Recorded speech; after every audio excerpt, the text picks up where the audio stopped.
Hello everyone. आज हम लोग सीआरपीसी का सेक्शन 106 से लेके 156 तक एक्सप्लेन करेंगे, जिसमें से पहला सेक्शन है 106। पहले तो सेक्शन देखें क्या कहता है। कहता है दोष सिद्धि पर परिशांति कायम रखने के लिए प्रतिभूति। बहुत पूछा जाता है मेंस में। तो दोष सिद्धि पर परिशांति कौन ले सकता है? जिसने दोष सिद्धि की है, चाहे वो सेशन न्यायालय हो या फिर प्रथम वर्ग न्यायालय हो। पहले देखें क्या कह रहा है। जब सेशन न्यायालय या प्रथम वर्ग मजिस्ट्रेट का न्यायालय किसी व्यक्ति को उपधारा 2 में विनिर्दिष्ट अपराधों में से किसी अपराध के लिए दोष सिद्ध ठहराता है और उसकी ये राय है कि यह आवश्यक है कि परिशांति कायम रखने के लिए ऐसे व्यक्ति से प्रतिभूति ली जाए, तब न्यायालय ऐसे व्यक्ति को दंडादेश देते समय उससे आदेश दे सकता है कि वो 3 वर्ष से अनधिक इतनी अवधि के लिए जितनी वो ठीक समझे परिशांति कायम करने के लिए रखने के लिए प्रतिभूति सहित या रहित बंद पत्र निष्पादित करे। मतलब 3 साल तक की प्रतिभूति के लिए वो बंधन पत्र मांगता है। दूसरी बात उपधारा 2 में बताई गई है कि कौन कौन से अपराधों के लिए। तो बताया गया है 2 उपधारा के का खंड में भारतीय दंड संहिता के अध्याय 8 के अधीन दंडनीय कोई अपराध जो कि 153 का या 153 का या 154 के अधीन अपराध ना हो। खा पॉइंट में बताया गया है कोई ऐसा अपराध जिसके अंतर्गत हमला या आपराधिक बल का प्रयोग या रिष्ट की गई हो। तीसरी बात बताई गई है आपराधिक अभित्रास का कोई अपराध, मतलब आपराधिक अभित्रास से संबंधित हो कोई अपराध। और फिर लास्ट बात, चौथी बात बताई गई है कोई अन्य अपराध जिससे परिशांति भंग हुई है या परिशांति भंग होना आशयित है।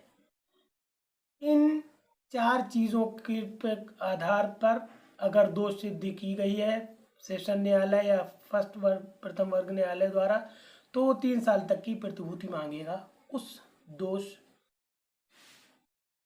सिद्ध व्यक्ति से। 107 सेक्शन क्या कहता है, इसको समझ लें हम। सेक्शन नंबर 107 ये एग्जैक्टली अन्य दशाओं में परिशांति कायम रखने के लिए प्रतिभूति कहता है।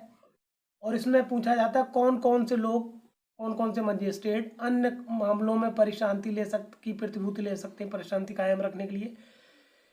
क्या है, जब कार्यपालक मजिस्ट्रेट को इत्तला मिलती है कि संभव है कोई व्यक्ति परिशांत भंग करेगा, तो उससे 1 वर्ष से अनधिक की इतनी अवधि जितनी मजिस्ट्रेट ठीक समझे परिशांति कायम रखने के लिए उसे प्रतिभूति सहित या रहित बंद पत्र निष्पादित करने के लिए आदेश क्यों ना दिया जाए, इस बात के लिए बंधन पत्र मांगेगा। कौन मांग सकेगा?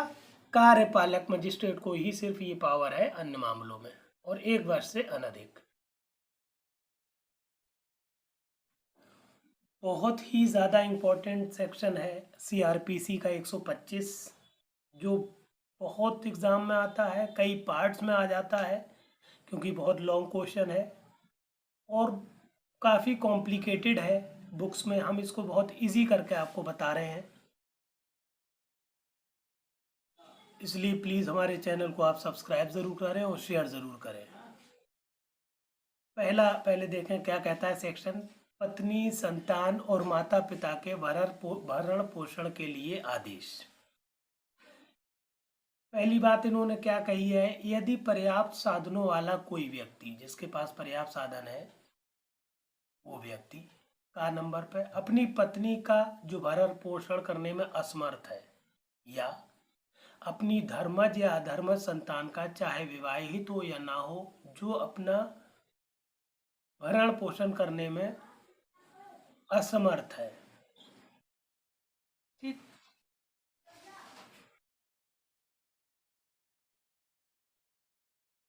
दूसरे पॉइंट को ध्यान से समझें। अपनी धर्मज या अधर्मज अवयस्क, अवयस्क शब्द छूट गया था, अवयस्क संतान का, चाहे वो विवाहित हो या ना हो, जो अपना भरण पोषण करने में असमर्थ है। या तीसरी बात, अपनी धर्मज या अधर्मज संतान का जो विवाहित पुत्री नहीं है, जिसने वयस्कता प्राप्त कर ली है, जहां ऐसी संतान किसी शारीरिक या मानसिक असमानता या क्षति के कारण अपना भरण पोषण करने में असमर्थ है।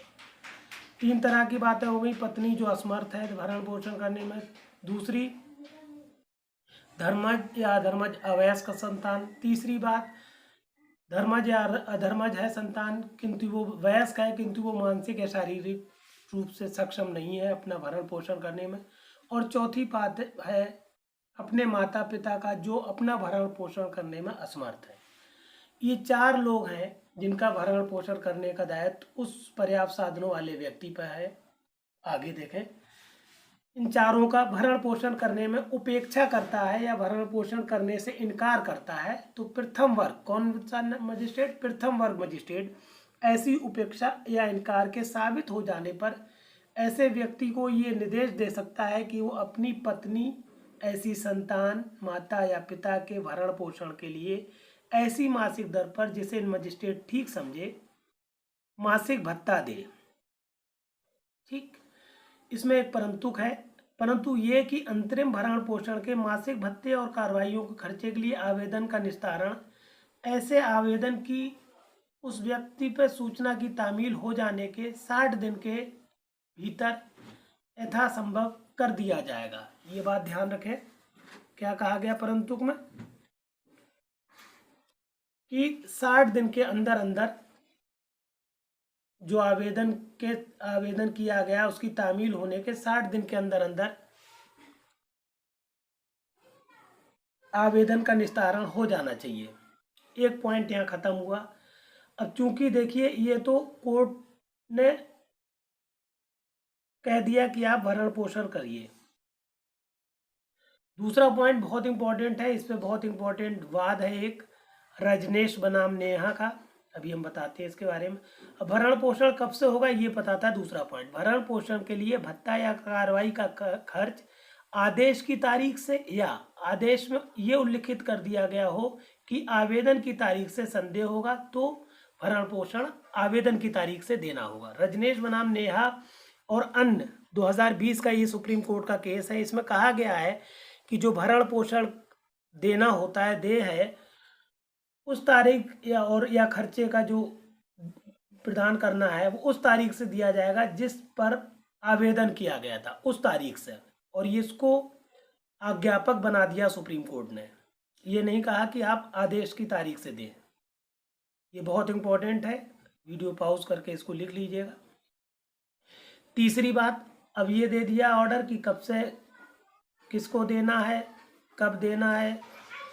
फिर ये बताया कि यदि अब अगर नहीं दे रहा है तब क्या होगा। तीसरा पॉइंट बताता है अगर भरण पोषण नहीं कर रहा है तो क्या होगा। यदि कोई व्यक्ति जिसे आदेश दिया गया हो उस आदेश का अनुपालन करने में पर्याप्त कारण के बिना असफल रहता है तो आदेश के प्रत्येक भंग के लिए ऐसा मजिस्ट्रेट प्रत्येक मास के न चुकाए गए भरण पोषण या खर्चे के लिए 1 मास तक की अवधि के लिए कारावास का दंडादेश दे सकता है। अगर चुकाने में वो आलस दिखा रहा है या जानबूझकर बच रहा है तो प्रत्येक मास के लिए, जितने मास लगेंगे, प्रत्येक मास के लिए 1 मास का कारावास दे सकता है। ये हो गई पॉइंट 3 की बात।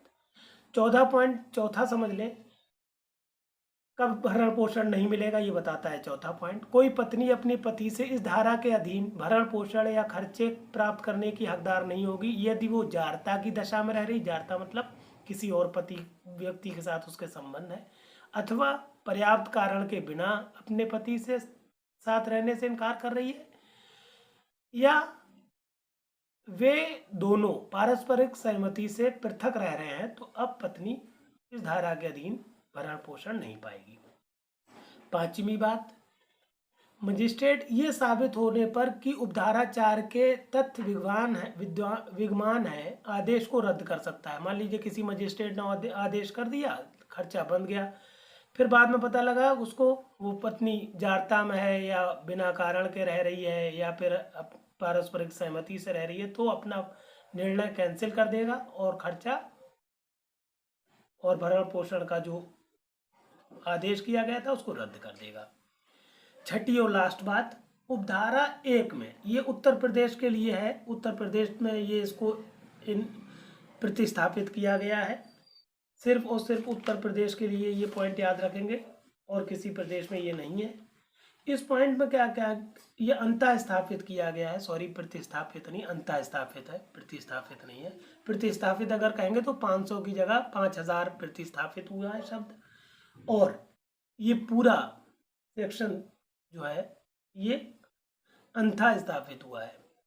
इसमें क्या कह रहा है, मजिस्ट्रेट ये साबित हो, सॉरी उपधारा 1 में जहां मजिस्ट्रेट को ये, उपधारा 1 में जहां मजिस्ट्रेट को ये प्रतीत होता है कि भरण पोषण के लिए दावा करने वाले व्यक्ति को तत्काल राहत की आवश्यकता है, तब मजिस्ट्रेट 5000 से अनधिक ऐसा मासिक भत्ता तथा कार्रवाई के खर्चे जैसा वो युक्त समझे दावा करने वाले व्यक्ति को संदत्त करने का आदेश दे सकेगा।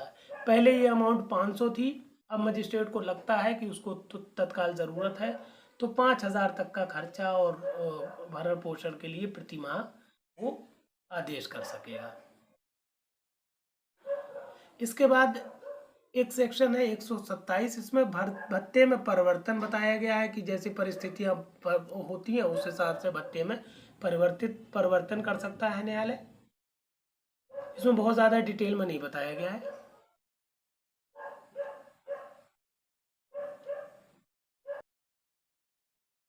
अब सेक्शन 133 है न्यूसेंस हटाने के लिए सशर्त आदेश। इस सेक्शन में पहले आप तो ये पूछी जाती है कि कौन कौन से मजिस्ट्रेट को अधिकार है न्यूसेंस हटाने का। तो इसमें जिला मजिस्ट्रेट, उपखंड मजिस्ट्रेट या राज्य सरकार द्वारा निमित्त विशेषता सशक्त किसी अन्य कार्यपालक मजिस्ट्रेट का किसी पुलिस अधिकारी से रिपोर्ट या अन्य इत्तला प्राप्त होने पर और ऐसा साक्ष्य लेने पर जैसा वो ठीक समझे, ये विचार है कि किसी लोक स्थान या किसी मार्ग, नदी, जल सरणी से जो जनता द्वारा विधि पूर्वक उपयोग में लाई जाती है या लाई जा सकती है, कोई विधि विरुद्ध बाधा या न्यूसेंस हटाया जाना चाहिए, ऐसे व्यक्ति से अपेक्षा करते हुए सशर्त आदेश दे सकता है, क्यों ना उसे निवारित किया जाए और क्यों ना आदेश अंतिम कर दिया जाए। कहने का मतलब है, अगर उसको लगता है ये सार्वजनिक रूप से बाधा प्रदान कर रहा है तो उस व्यक्ति को बुलाएगा जो ये बाधा उत्पन्न कर रहा है, उससे पूछेगा कि भाई ये बताइए ये है और ये आप रिस्ट्रिक्शन लगा देना चाहिए, क्यों ना अंतिम कर दिया जाए। अगर वो कारण नहीं बता पाता है या उसका कारण सही नहीं है तो आदेश को अंतिम कर देगा। उपधारा 2 बहुत मेन है, इसमें बताया गया इस आदेश को किसी भी सिविल न्यायालय में प्रश्नगत न किया जाएगा। ये बात ध्यान रखिएगा, ये इसका फाइनल आदेश होगा। सीआरपीसी का सेक्शन 151 संज्ञेय अपराधों का किया जाना रोकने के लिए गिरफ्तारी। इसमें होता क्या है, कोई पुलिस अधिकारी जिसे किसी संज्ञेय अपराध को करने की परिकल्पना की इत्तला प्राप्त होती है, उसे इत्तला मिली कोई ऐसे लोग किसी संज्ञेय अपराध करने का विचार बना रहे हैं, परिकल्पना कर रहे हैं, ऐसी परिकल्पना करने वाले व्यक्ति को मजिस्ट्रेट के आदेशों के बिना और वारंट के बिना उस दशा में गिरफ्तार कर सकता है जिसमें ऐसे अधिकारी को प्रतीत होता है कि उस अपराध का किया जाना अन्यथा नहीं रोक सकता। मतलब उसे पता लगा कि अगर हमने गिरफ्तार नहीं किया तो अपराध हो जाएगा, तो बिना वारंट और बिना आदेश के मजिस्ट्रेट जिसकी अधिकारिता के अंदर वो है उस व्यक्ति को गिरफ्तार कर लेगा।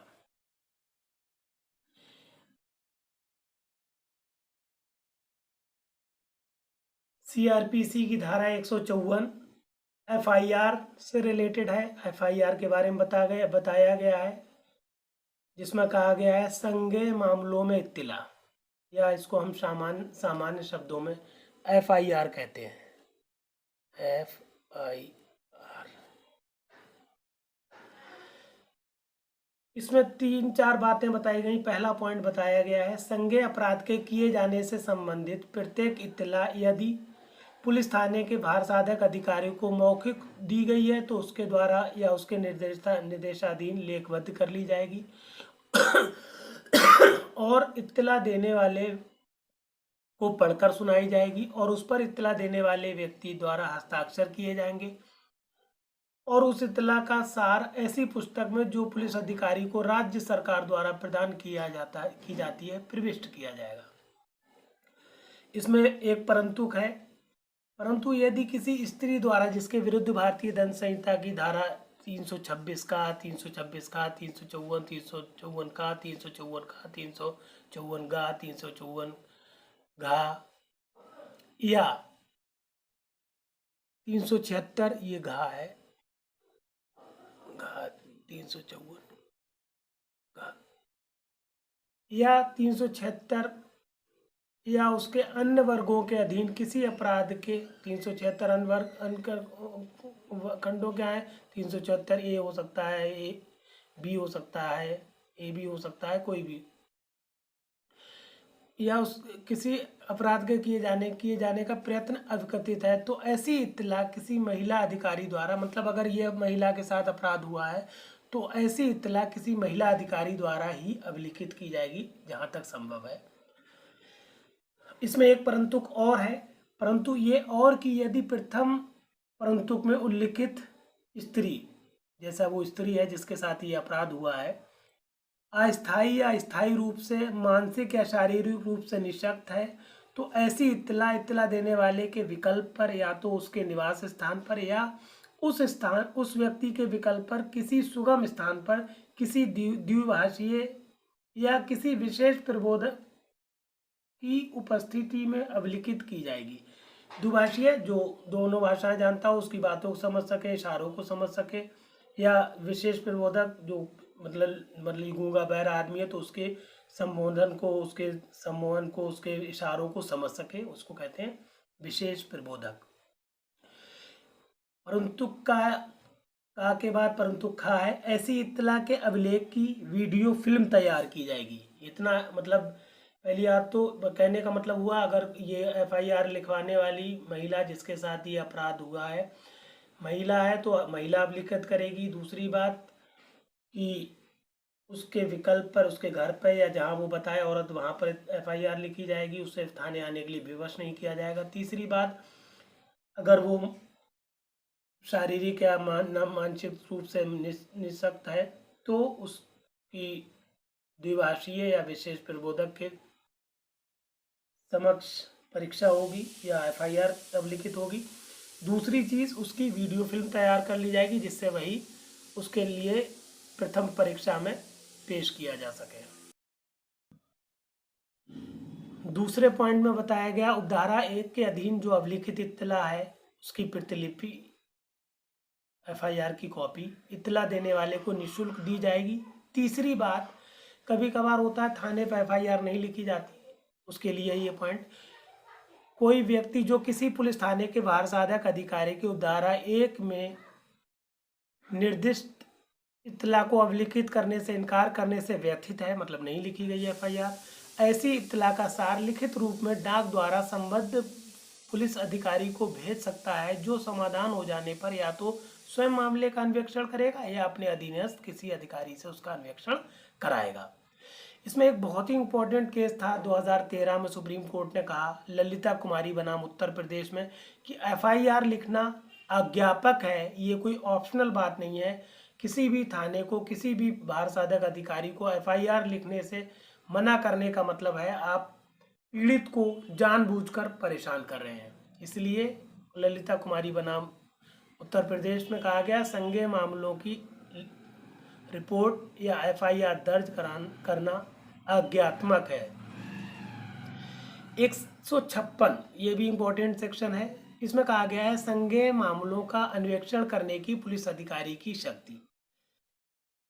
क्या कर सकता है कॉग्निजेबल ऑफेंसेस में पुलिस अधिकारी? पहला पॉइंट बताया गया है, कोई पुलिस थाने का भार साधक अधिकारी मजिस्ट्रेट के आदेश के बिना किसी ऐसे संज्ञेय मामले का अन्वेषण कर सकता है जिसकी जांच या विचारण करने की शक्ति उस न्यायालय को है।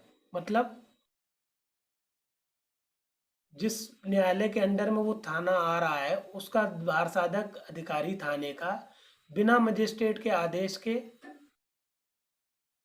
या